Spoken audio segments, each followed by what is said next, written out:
What's up, guys? This is Swing Chip, and never mind any of that shit because here comes Mongo. Anyway, I am playing some SmackDown vs. Raw 2011, and this is some WCW stuff. They have it, so I just put it in there. Also, I'd like to point out that none of these created characters online. I downloaded them because I can. So,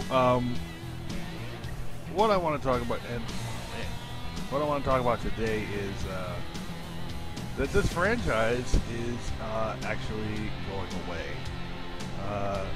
This is going to be the very last SmackDown vs. Raw game. So, franchise SmackDown vs. Raw is now dead. The new game is WWE 12. I don't know what that means, but so what I did hear, I did read an article, and I've heard read some articles and heard some interviews with a couple of developers, and what they said was that everything that is in this game is going to be in WWE 12. So anything that's in this game is going to be in WWE 12. And they did say that they were fixing a couple of things. I guess they're fixing the warping. And here comes Goldberg. Goldberg versus Mongo. Clash of the Titans. Oh boy.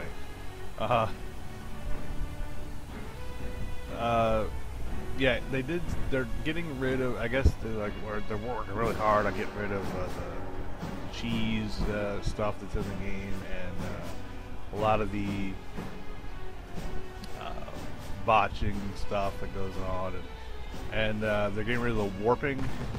Like the best example is like John Cena's 5-knuckle shuffle.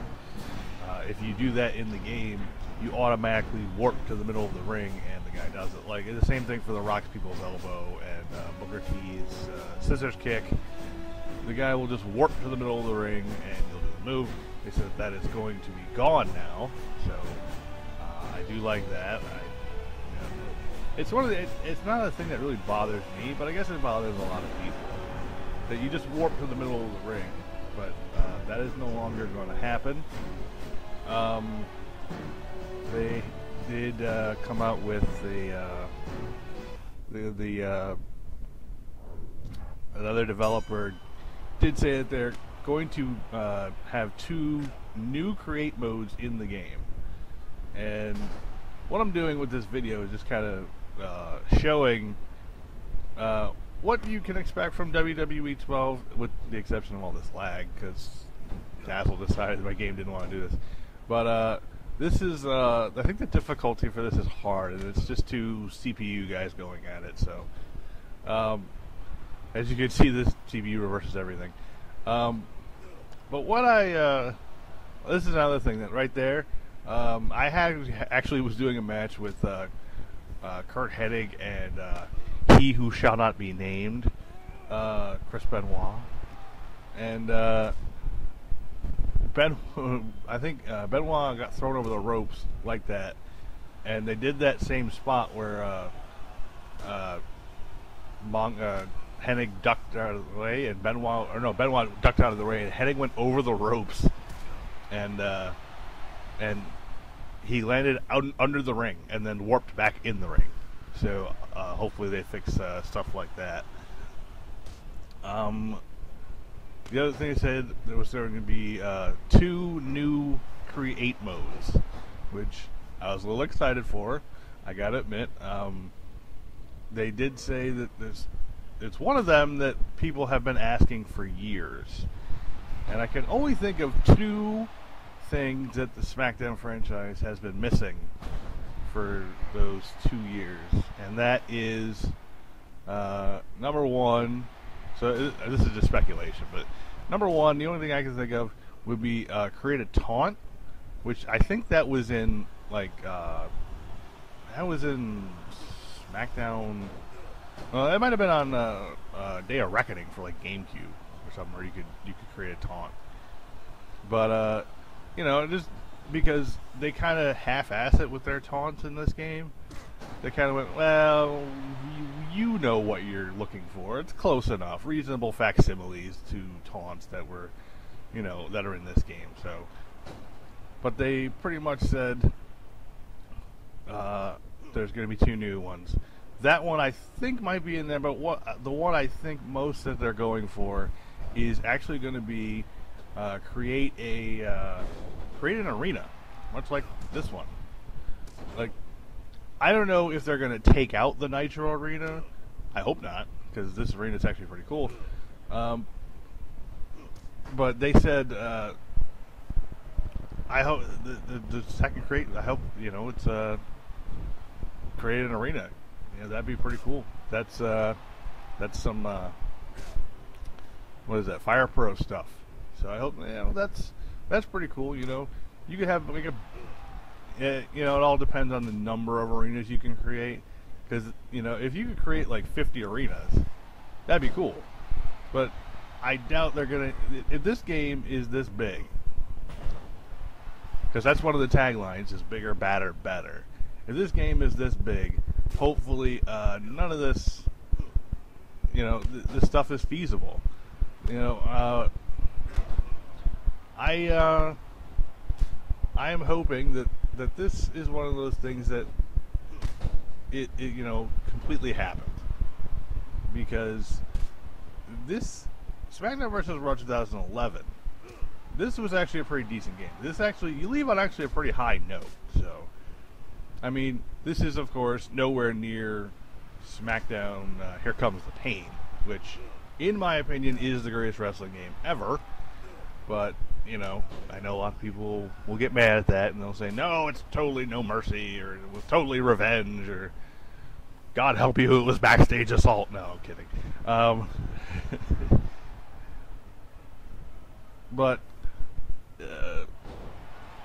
the SmackDown franchise actually did really, really well. A lot better than the Raw franchise, and obviously a lot better than the Day of Reckoning franchise, since those games are gone. Apparently they're really pimping All Stars. I don't have that game because it's a cheesy kids game. So this is the adult game. This is where people make serious creations. Like this Goldberg is very, very well done. This Goldberg, I think, averages like almost a 5 out of 5. So it's like a 4.98 Goldberg. It's ridiculous. This is not my guy though. So. I am not good at making these guys, but my original thought was to, when they announced that the WCW ring was coming, I was like, well, I got to get the WCW guys, and there are a lot of really good WCW characters in this game, and Mongo is doing all kinds of moves. Mongo is just beating the shit out of Goldberg in this match. If you're actually watching it.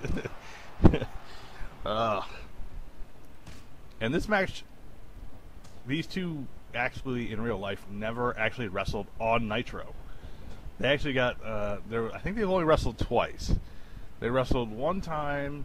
Actually, they're supposed to wrestle 3 different times.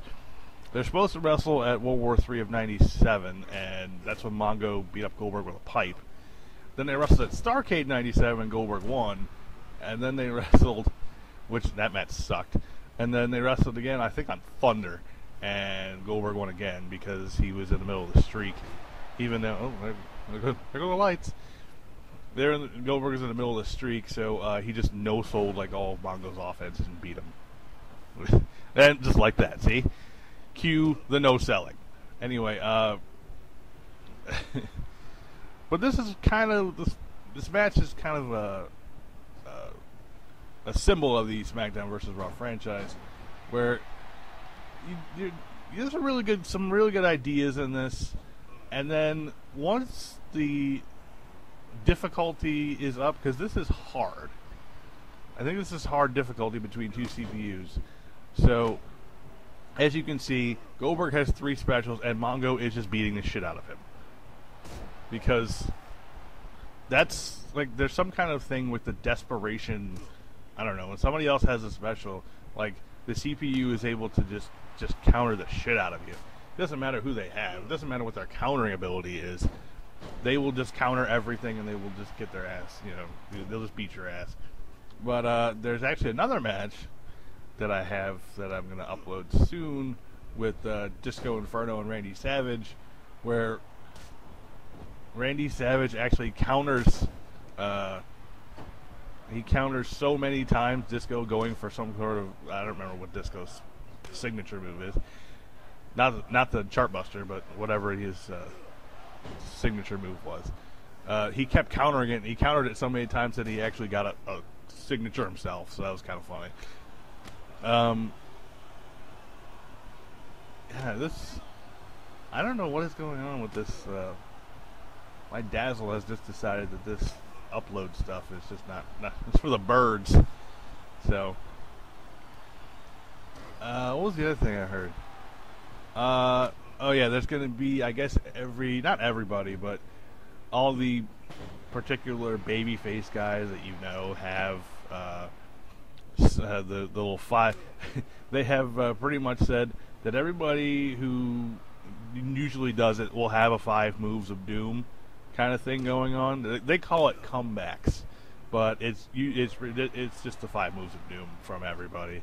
Like, I guess if you beat up John Cena enough, you have to worry about him getting his 5 moves in, where he just he beats you. You know, he hits the shoulder blocks, and then he hits this little spinning suplex, and then he hits the 5-knuckle shuffle, and then he hits and then he can hit the FU. Which I was like, well, that kind of sucks. I do all this work to beat his ass, and then he just comes back and beats me. Like, well, they pretty much said, yep, that's Super Cena. That's how that works. That's how he does it. He will beat you within an inch of your life after you beat him within an inch of his. And Mongo kicked out. I was a little afraid. I get a little afraid sometimes because if I do CPU matches, the CPU, you don't even know how many times I had to do this match. Because, number one, well, actually, originally, it wasn't Mongo who was wrestling Goldberg. It was actually Canyon, and Canyon kept winning.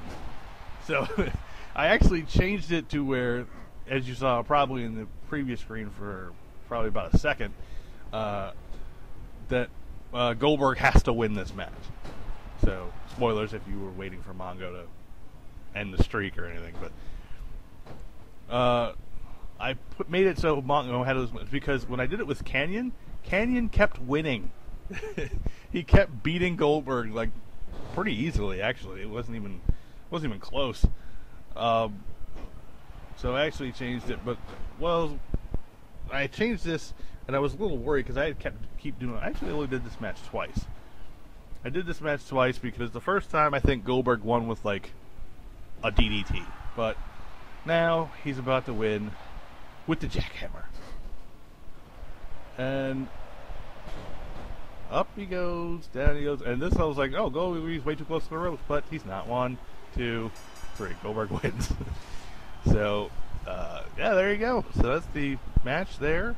Goldberg wins. And I will link some of the SmackDown stuff, WWE 12 stuff, my bad, in the description if you want to read for yourself. All right, goodbye.